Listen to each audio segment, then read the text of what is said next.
We finished with the gold at Chennai. It's certainly been a rush of gold here.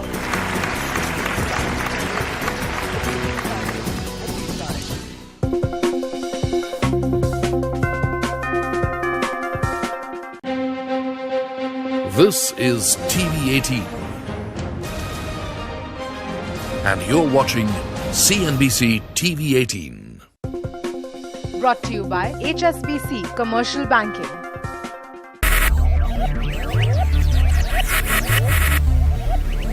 Focus, ideate, innovate, enable.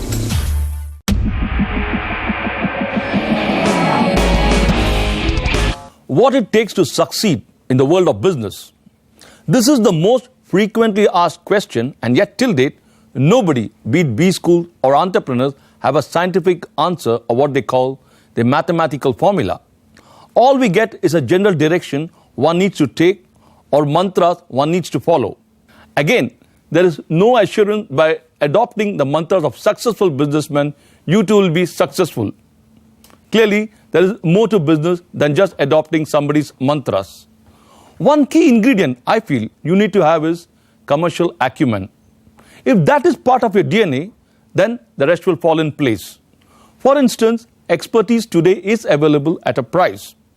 All you need to do is calibrate the 4 M's, men, machine, money, and market to suit your business needs and get the desired results. The story of this week's episode is different. It defies conventional norms of setting a business.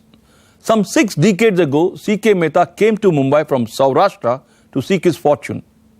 He had no formal education. He had no money. He had no godfather. He was all but 16 years old, yet he dared to dream big. He found his groove in Mumbai's chemicals market. He seized the opportunity with both his hands and in 2 decades not only made his fortune in the chemicals trading business but also earned a good reputation. All this stood him at good stead when he set up Deepak NITRITE in 1971. The company, which is into making intermediates, caters to a range of industries from colorants, paper, agrochemicals, textiles, petrochemicals, pharmaceuticals. C.K. Mehta grew the company, but the entry of his son Deepak saw the company grow even faster in all aspects. Take a look at Deepak NITRITE's story as it tells you how to make it big in spite of starting your life with too many minuses. He had built a good reputation in the chemicals industry, so much so that when C.K. Mehta decided to take Deepak NITRITE public in 1971, the investors backed him to the hilt. The result?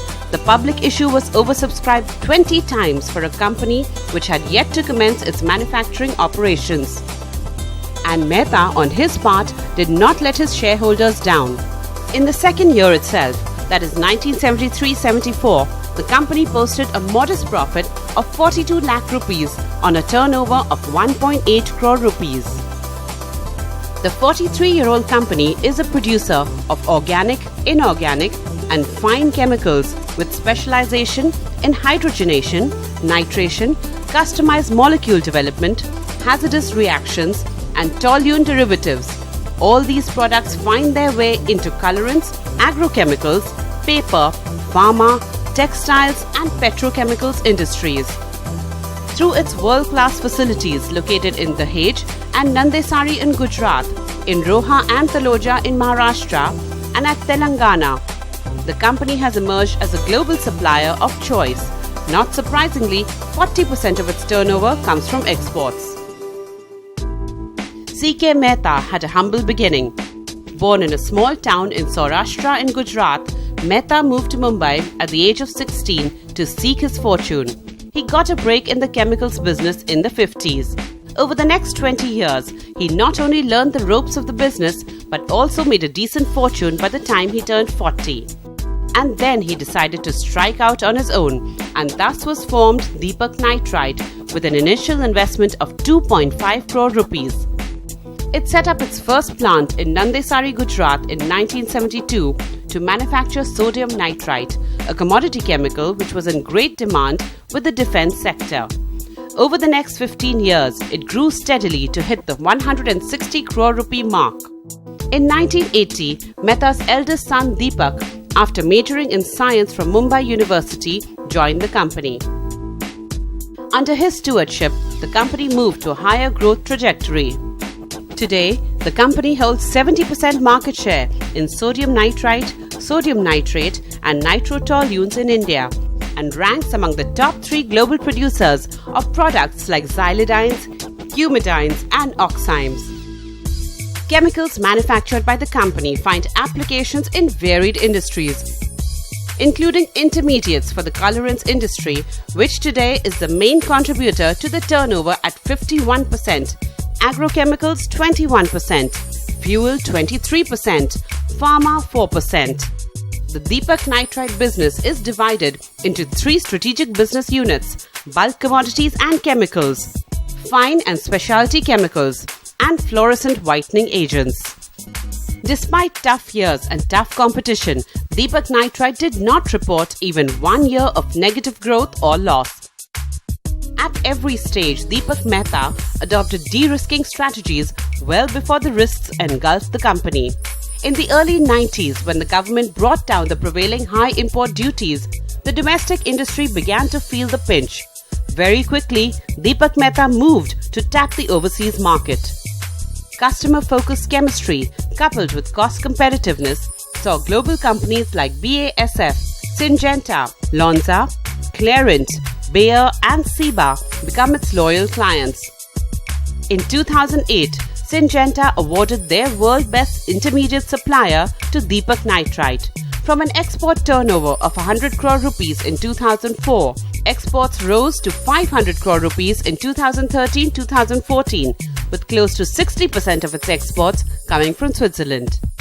10 years that we've been working with Deepak Nitrite, we source a chemical intermediate from them, and they have a couple of particular technologies which are interesting to us. They're backward integrated into many basic raw materials, but they have very good chemists and engineers, and they're capable to transfer technologies to their own sites in India. They've been able to transfer also technologies from Europe to India and implement them at their own sites. They have, I would say, a very good attitude towards environment, towards safety, towards sustainability. And this is one of the very important reasons why we like them as a partner. The global confidence gave Deepak Nitrite intrinsic economic advantages and the chance to absorb high-end technology. But what saw it clearly winning the game, both at home and overseas, is its very innovative and positive solutions to treat effluents or waste. It invested time and money and created an R&D team to create new catalytic processes to minimize waste or treat waste in such a way that it began creating wealth out of waste. This emphasis on effluents has helped it to compete with countries like China. Besides, as many chemical companies world over shut shop due to large costs in treating effluents, Deepak Nitrite took full advantage of this opportunity. One such opportunity was in the intermediate nitrotoluene, which Deepak Nitrite supplied to companies like Ciba, Bayer, Clariant, who made the specialty solution whiteners largely used in the paper industry besides textiles and detergents.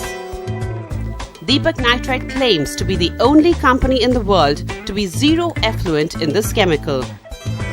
Subsequently, with intense competition in the whitener business, companies like Ciba, Bayer and Clariant got out of this business. So in 2007, Deepak Nitrite went in for forward integration and acquired India's largest Dastar business, a key ingredient for optical brighteners from Vasant Chemicals at a total consideration of 55 crore rupees.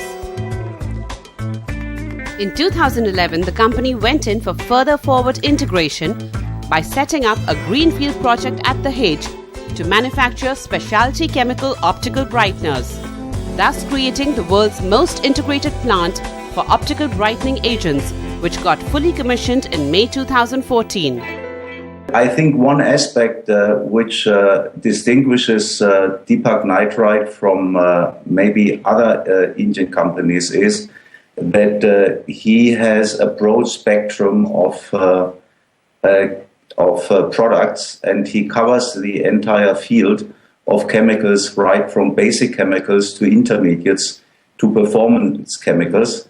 This is a very unusual approach because the majority of producers nowadays try to focus on some key areas, and the diversity in the product portfolio is a rare distinction which you can see in this company. With the current slowdown in European markets, Deepak Nitrite is back to focusing on India. It has recently gone in for a brownfield expansion at Nandesari plant to manufacture a series of nitrates for the solar industry. It has further made another large investment of 1,200 crore rupees at Dahej to set up a 200,000 ton plant, India's largest for phenol and acetone. Acetone finds use in epoxy resins that bind plywood used in the infrastructure sector, and acetone is an intermediate used in chemicals for the pharma industry. Besides, in 2010, Deepak Nitrite entered into the fuel additive space and has Reliance Industries, Essar and Indian Oil and major international companies as its customers. All these initiatives have seen Deepak Nitrite doubling its revenues from 532 crore rupees in the financial year 2010 to 1,270 crore rupees in the financial year 2014. Clearly, stock investors are watching this growth, with the scrip moving from sub 20 rupee levels to 70 rupees today, adjusted for splits and bonuses. It is clear that Deepak Nitrite is tapping its core competency in nitration to the fullest and spreading across all growth sectors, besides getting its infrastructure in place. Time for a short break. When we come back, we talk to 82-year-old CK Mehta and his son, 58-year-old Deepak Mehta, to find out the chemistry behind their success. Joining us also on the show will be Sandeep Uppal of HSBC.